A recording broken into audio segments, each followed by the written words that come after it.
2002, nous avons repris le cabinet avec François-Xavier. C'est un vieux cabinet qui date de 1953, donc qui est bien assis sur la région angevine. 2009 est une date importante avec le déménagement du cabinet et puis un changement de nom aussi. On a voulu afficher non plus le nom des associés, mais le nom qui ressemble au cabinet, c'est-à-dire nos valeurs. On a créé le nom Heridia, qui est en fait le regroupement de valeurs que l'on a voulu donner au cabinet, qui est exigence, rigueur, indépendance, dynamisme et anticipation. Alors depuis le début septembre 2019, on est 28. On arrive à un stade où c'est plus nous qui prenons les décisions, on les prend collectivement. On a décidé collectivement de cette décision et c'est ça qui est génial, c'est qu'aujourd'hui tout ce que l'on met en place, eh bien on l'a décidé à 28, je dirais. Au niveau des innovations, c'est une recherche permanente, donc de nouvelles missions avec de nouveaux pôles d'expertise qui sont développés en collaboration avec les collaborateurs. Heridia, c'est la polyvalence, le dynamisme, la proximité avec les clients. Je suis chargée d'accompagner les clients pour de la création de l'entreprise jusqu'à la transmission de l'entreprise. Je m'occupe aussi des dossiers retraite, mais plutôt côté stratégie de retraite, stratégie de carrière. C'était effectivement une mission qui nous préoccupait, sur laquelle on avait des demandes de dirigeants de société. Et du coup, je me suis portée volontaire puisque c'était un sujet qui m'intéressait et dans lequel je pensais pouvoir apporter des clés pour nos clients. J'ai une nouvelle mission qui est l'aide au recrutement. C'est une mission novatrice. On assiste les chefs d'entreprise dans leur recrutement pour leur faire gagner du temps. On est dans les premiers à proposer ces nouvelles missions, différentes missions comme le recrutement. Et voilà, c'est très intéressant parce qu'on a des postes très très polyvalents.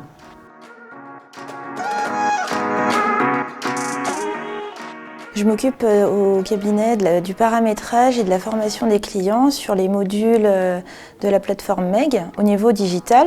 La mise en place des modules nous permet de récolter des informations instantanées et ça nous permet ainsi de proposer des missions aux clients et d'être réactifs pour de nouveaux services. On est en période de mutation digitale, donc on a un afflux de data et de données qui est important. Donc moi, mon rôle, ça va être de capter ces flux et de les centraliser dans nos logiciels de gestion. C'est excitant de faire partie de cette évolution digitale, révolution. Enfin voilà, on met en place des nouveaux outils, on teste et on voit si ça fonctionne et on fait partie de l'évolution du métier.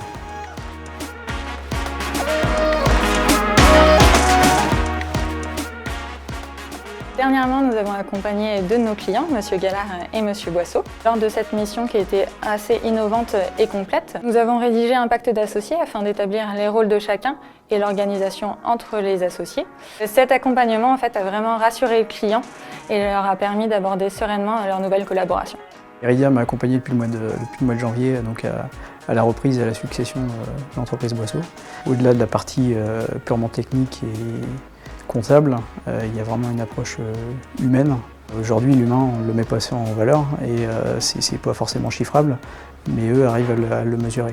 Donc on avait besoin de choses concrètes et précises pour pouvoir expliquer comment ça allait se passer, puisqu'il y avait aussi une part d'inquiétude peut-être du côté de Damien.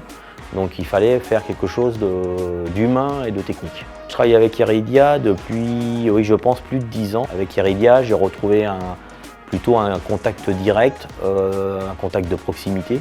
J'ai gagné en termes de rapidité et d'efficacité avec Heridia.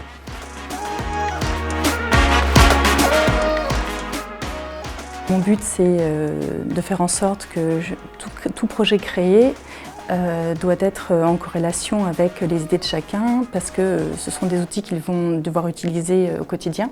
Il faut que chacun se reconnaisse, il faut que chacun puisse les utiliser correctement. Et quand justement il est question de mettre en place des projets, des nouvelles idées, on n'a pas peur d'aller vers les autres pour aller demander des idées. On va avoir une écoute et il y a vraiment une cohésion et une émulation autour de ça qui est positif et qui fait que derrière, on a le champ libre pour créer. Fabrice et Fix souhaitaient élargir le capital aux salariés. On a beaucoup échangé par rapport à ça.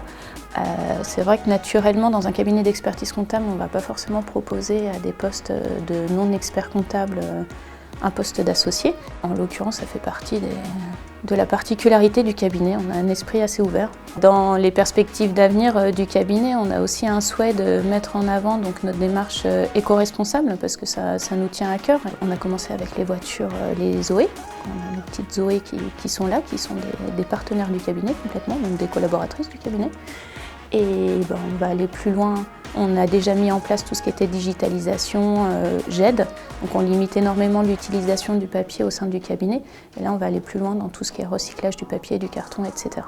Au niveau aussi du cabinet, un des enjeux actuels, c'est la transition numérique.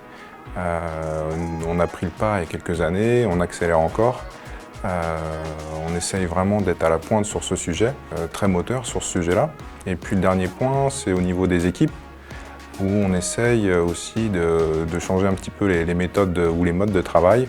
On met en place le télétravail actuellement, par exemple, et on développe aussi, on travaille sur le réaménagement des locaux avec des bureaux participatifs et puis des bureaux individuels pour qu'il y ait des méthodes ou des modes de travail un peu différents. Ce qui me plaît plus chez Iridia, c'est l'écoute. On parle d'écoute client, on parle de l'écoute salarié, écoute entre associés. C'est vraiment le mot qui pourrait qualifier l'ensemble des relations ou de l'image qu'on veut inculquer.